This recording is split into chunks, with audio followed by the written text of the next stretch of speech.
An interview of an advocate for a cause.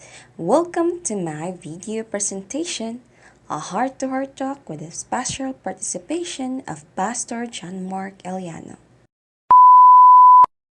At first, I would like to introduce to you Pastor J.M. Aliano, an amazing person and has a great vision in life.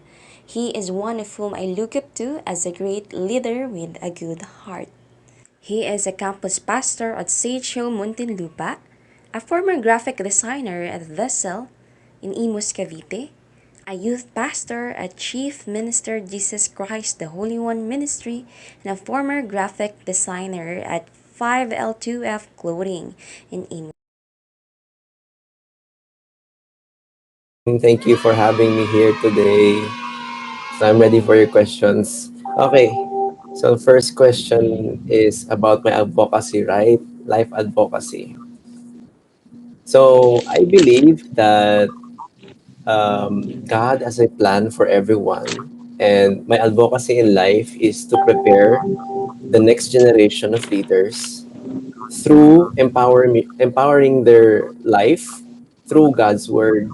So I believe that when people discover God's purpose in their life, they will be empowered.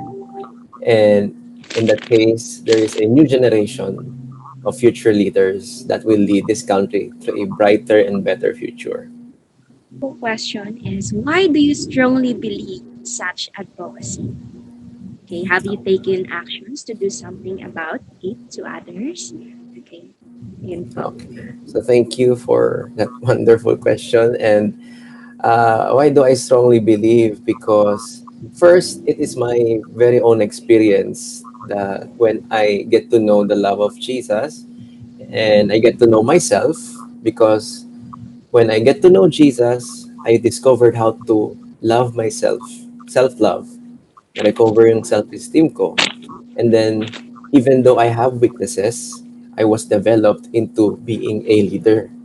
So my life was now made some mistakes as well, but because of the love of Christ that was shown through my father, mother, and also the church mates that I have, how they love me even despite of my mistakes, how they accepted me despite of my weaknesses. I grow to love myself and kumbaga, I grow to discover God's purpose in my life. And knowing that the people today, especially the young people, they are discovering who they are, finding who they want to compare themselves to, for example, to social media.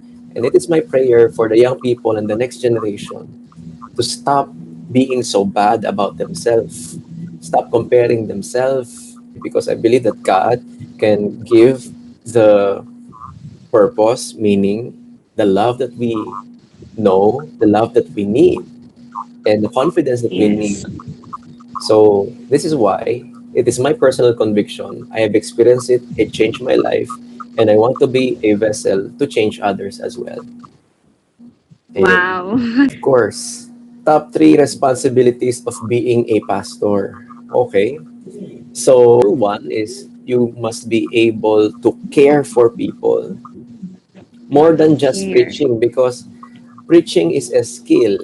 So anyone can develop. You should be able to have a relationship with God, leading them to Jesus. Then you Yes. need to know who Jesus is more and more in your life with God. And number three is preaching, because you should be able to communicate. So I think that is the three most important aspects of being a pastor. Okay, what were the actions you have taken so others imitate or follow your example? So, although I am not perfect, but I try to lead people through by my life's example.